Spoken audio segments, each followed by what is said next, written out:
good morning and welcome to your favorite breakfast show, the only show, in my opinion, that goes very well with your cup of joe. I am Glenora Shipura, and of course we do have a jam-packed show just for you. Now, before we get into the show, I would like to say happy Father's Day to all the good fathers out there, the fathers that show up and step up for their children. I do hope that we did celebrate them yesterday on Father's Day, that we gave them the presents that they deserve, that we showed them the love and appreciation that good fathers deserve. And by that, I mean fathers that are not like John Nassi. Let's take a look at what's happening in our Reels of the Day segment. They are brutally honest people, never brutally honest about the good things. They are always going out of their way to be brutally honest with negative intentions. I'd like more brutally honest people to go out of their way to tell someone with brutal honesty how good they are at what they do. Be as forthcoming with your praise as you are with your criticism.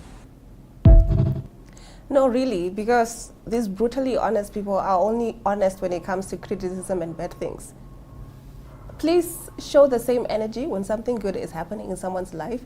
Be brutally honest. Be expressive of, hey, you did good, you did amazing. Why is it only the fact that your honesty just extends only to bad things and not to good things? So I would say if you're brutally honest and it's really rooted in, hey, I'm just like that, I'm blunt like that, then also let's see that same energy when it comes to good things. Let's take a look at the next one. If you download other creators' videos and then you sit on the side of their video while they talking, doing this, you're not a creator. You're a thief. I have downloads turned off on my videos, and people still illegally download my videos and then do this dumb shit on the side of my video. And now that guy is the final boss of rage bait. Because how do you react to a video like that doing the exact same thing that the guy's complaining about? And you're like, yeah, it's the final boss of rage bait. But also, let's talk about this. Is it okay for someone to take someone else's content and all they do is just do this, and then they're like, that's it, they don't even have words? Is that content creation? Are we okay with that type of content? Because when I see that type of content, it also irritates me, because I'm just like, I would actually want to just see the original video without your commentary, if we can call it commentary, because all you're doing is just nodding your head and pointing, and there's nothing else that you're contributing to the content. So as much as, you know, that this was a meme and it's meant to be rage bait and it's funny, what have you, I still also agree that no, we don't want to see that. We want to see original content. And if you have an opinion, air your opinion piece. Let's take a look at the next one.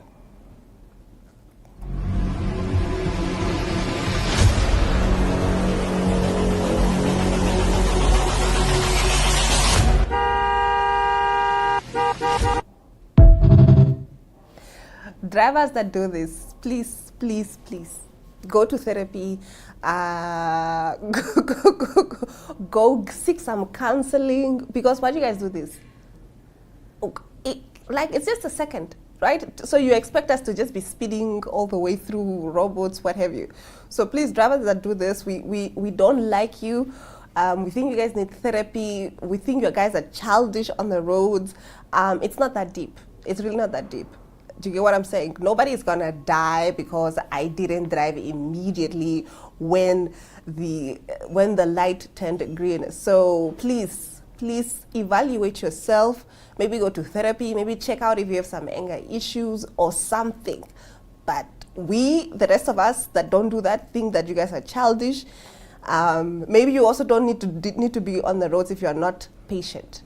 Anyways, that brings us to the end of our Reels segment. On the other side of this, we will be taking a look at a story, rather, an interesting development regarding Airbnb.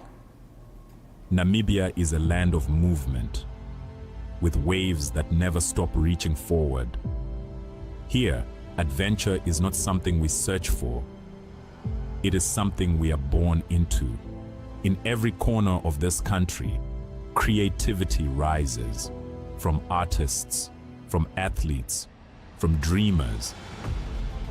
And when the world comes to explore Namibia, they discover something extraordinary. Because when sport moves people, creativity moves ideas, and tourism moves the world toward us. Something powerful happens. A platform where movement meets imagination, where industries connect, where opportunity grows, where Namibia's next chapter begins. Welcome to the Creative Sport Tourism Expo. Exhibit, partner, experience. Creative Sport Tourism.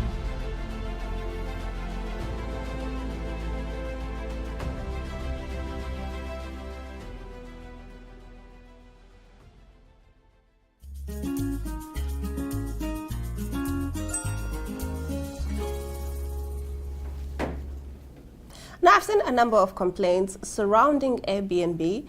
People are saying that they have deviated from their original model, which was they were a cheaper alternative to hotels and guest houses and what have you. So there's a lot of complaints going around on social media. People are saying they are fed up by the way hosts treat them as people that frequently book with Airbnb and what have you.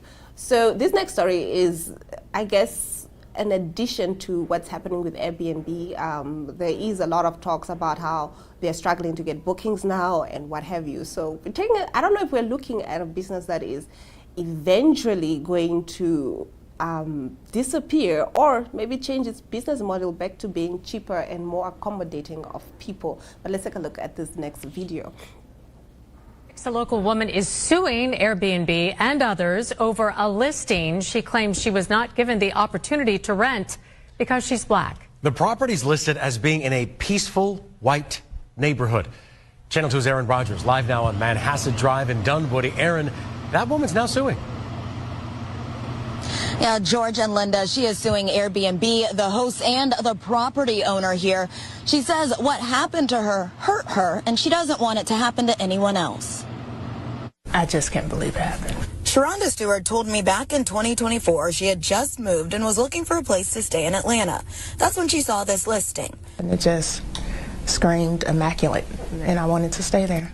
She reached out. I went to book, and they automatically sent a response for me to tell them about myself. So she did. I introduced myself as a business owner, which I am, and my logo is of a black woman. Then she says she got silence. There was no communication, so they let the clock run down, and I sent a message asking, are you going to allow me to book? And got no response from that either. So she went to look at the posting again. That's where I saw that they said a peaceful white neighborhood, and I was like, okay, I missed that. And why she eventually filed this lawsuit. You can't describe a neighborhood as peaceful and white and then act in a way that indicates you intend to keep it that way. I called the number listed for George Shafang, who's named in the suit, which is also attached to the property that's listed in the lawsuit. Someone answered. Hello? But he told me he didn't know what I was talking about, and the property was never an Airbnb, despite this posting showing it on there. When I reached out to Airbnb about the lawsuit, they said discrimination has no place on Airbnb, and we removed the host from the platform. As for Stewart, I wouldn't want it to happen to anyone else. as of now, we have identified the property owner who is named in the suit, but Stewart's attorney told me the next step would be getting subpoenas to find out exactly who the hosts are because they were listed under pseudonyms, and he wants to make sure everyone involved is held accountable. They are also asking for a jury trial. Reporting live in Dunwoody, I'm Aaron Rogers, Channel 2 Action News. Now, that's another issue that people also have been complaining about when it comes to Airbnb, the lack of oversight, the lack of policing what the hosts do or what the guests do.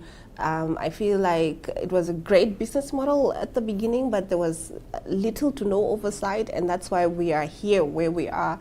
In my opinion, I do think that it's really discrimination to say that you are not going to lease your property to certain people. You know, if you're offering a business, it should be able to cater to everybody, regardless of race, gender, religious background, what have you. So do let us know in the comment section what you guys think about Airbnb. Do you think that it is a dying horse, or there is a revival? Maybe it will change its business model. Maybe it will involve a lot of oversight. What would you want Airbnb to do, or would you just want it to, you know, just disappear? And then we go back to hotels and what have you. To let us know in the comment section. Now, on the other side of this, we are having a conversation with a multidisciplinary artist. His name is X.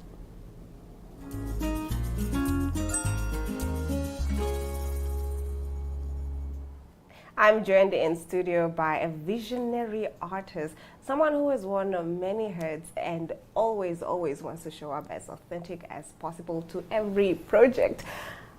Good morning, X. How are you doing?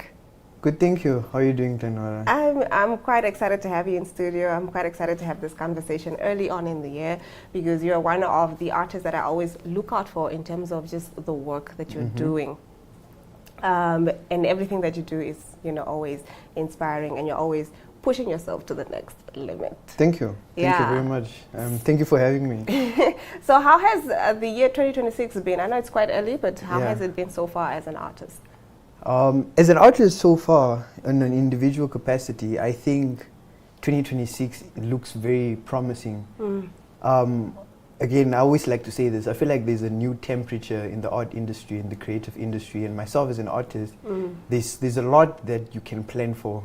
There's a lot that sounds exciting, that sounds like it's going to, you know, sort of flourish. So again, like you said, it's very early on in the year, so you can't say too much. You don't want to jinx things that you have planned, but there's a positive start to it individually. But you know, the world doesn't look very bright at the moment.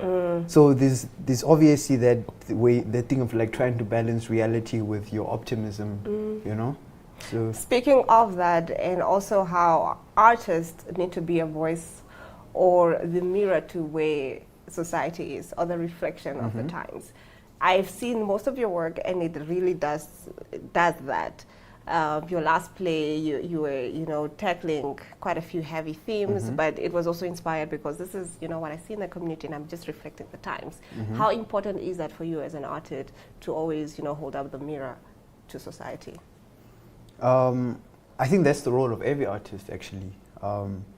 In fact, everyone that has, even if you're not an artist as a profession, if you have a sketch pad at home, it's important for you to reflect what it is that inhibits you internally, and whatever you see as going on in the world around you, because that's how you preserve who you are, and that's how you preserve, let's say, the national identity of a country. It's by creating the art that reflects that. It's been quite a journey, trying to really find my footing in expressing what, because it's very difficult to be honest as an artist, especially when you start commercializing your art. You want to meet the standard, the status quo, whatever is popular, whatever is trending, and most of the time things that are reflective of society. People don't want to consume substance anymore. You know, we live in a world, the digital era or whatever, but we live in a world where it's so easy to consume things. You know, it's like you just scroll. It's just art, even on social media. So creating art that challenges, that makes people think critically about the world around them, about themselves, it's important, and I think it's the role of every artist to some degree. Even if you make abstract art, you need art that makes people think about themselves and about the world they live in, essentially. I love that. And you did speak on trends as well, and how it's important to try to be as authentic as possible, but still, you know, be in the know of the trends that are happening. What kind of trends are you seeing right now, or trends that we might be heading into in the industry? So Let me start with artists have become independent curators and creators now, especially with the advent and the promise of, the internet era and the technologies like AI and AR and VR and all these new technologies that are driving what it means to be an artist in a completely new direction. And it's trending also, of course. I mean, we saw like with the advent of social media, it became much more easier to sort of disseminate your art globally, because you are in charge of it. You are in charge of distribution, because the internet platforms and social media platforms made that possible. So when was the internet introduced? Like early 2000s. So now in 2026, it's taken a level that is where you can be a business on your own, and you don't need all these other factors or agents and people record labels and whatnot. It also removes a level of, I'm not saying all record labels are bad, but or companies per se that house and manage artists are bad, but there were issues in the past where you hear stories of like artists, I sold how many millions of albums or books, what have you, but I didn't make so much money from it because of the contracts I signed. Yeah. So there's that sense of like independence of being drawn away as an individual artist, being drawn away from institutions and being able to own your art, own your work, direct the channel in which it flows, things like that. And also own your voice as well. Own your voice as well. Very important, which is, I've seen quite a few artists blow up just on social media. Yeah. And I don't see them like being signed on to anybody, but you can see that they have like millions of views on YouTube and they are doing their own thing, which is very nice and holistic. They themselves become the brand, the entity, the company. Yes. As an individual artist, you become the institution that sort of produces the work that you create as an artist. Do you think that this new trend, especially the use of social media, is good news for Namibian artists? Because there's always been that notion that, if you're an artist in Namibia, you're just going to suffer, you're going to starve. So do you think that this is a platform for us as artists to, get on and, just see where it goes? Yeah. I can answer that in two ways. One, it's not just social media, but other technologies, like we said now, the new trends that are happening, artificial intelligence and so forth. I think there's two ideas that you can have to it, like a positivist one and a negativist one. One, the Namibian industry, the creative arts industry, like I said, it's only now with with the administration of the current president where we see some kind of recognition and true appreciation and acknowledgement of the importance of art and trying to, distribute resources to build the industry. But then it also comes at a point where like the technology is so advanced to the point where you don't have it's in let's say in first world countries, creative industries are being threatened by our own creations, by technology. You don't need a whole set to create a film. You don't need a director, producer, writer.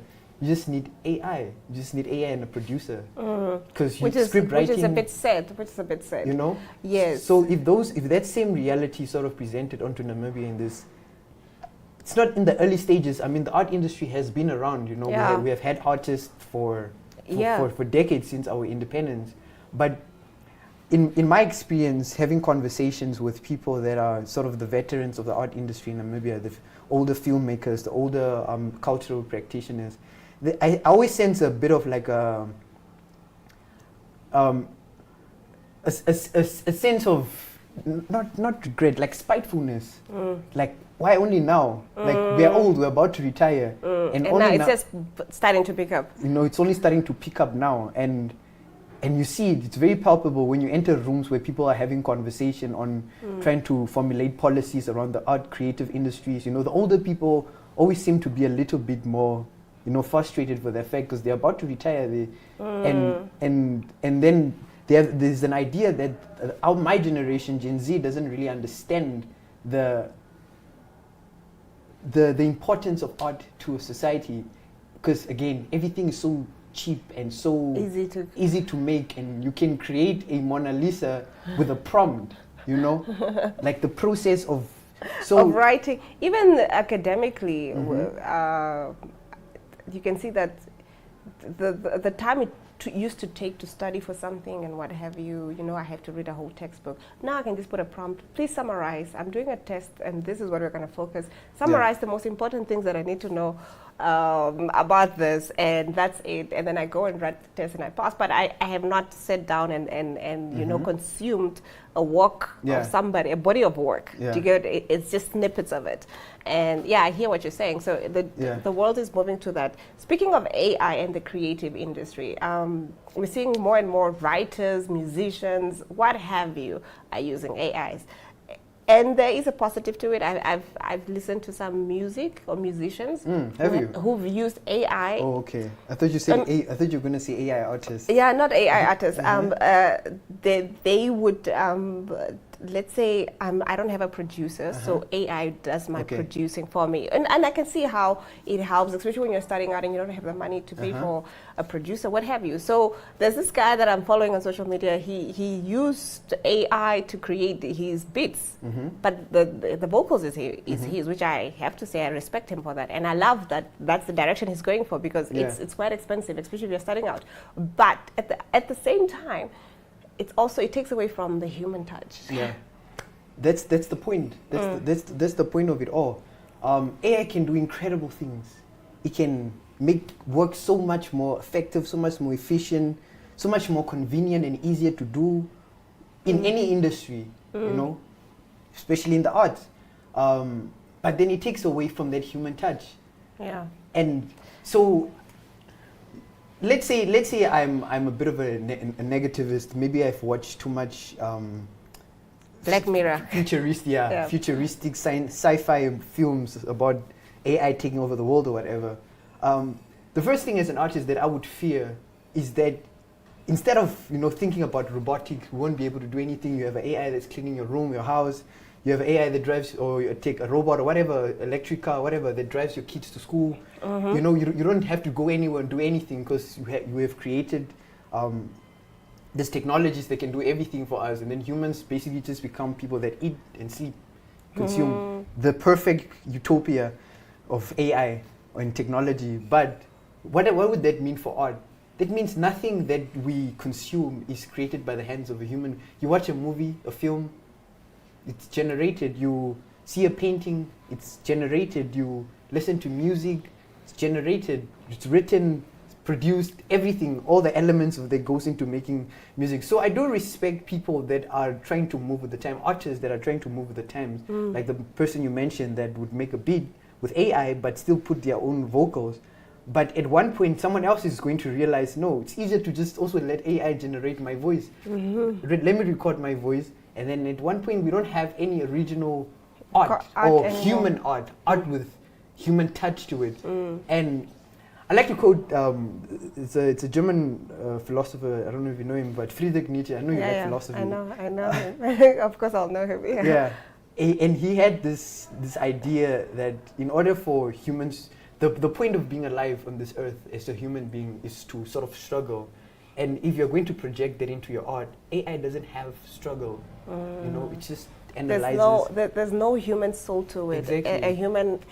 A human touch brings the endurance, the suffering, the joy, what have you, and that's what makes it so unique and palpable to everybody else. So I definitely agree with that. Now, X, we really, got carried away, and you and I will always, have long conversations. But it was so nice to have you in studio to divulge some of these thoughts, and just also open our minds to just like, okay, this might be cool, but what does it mean in the long term for society and for us as artists as well? So thank you so much for your time. Thank you so much for having me. My name is Solve X, and this is a very beautiful conversation.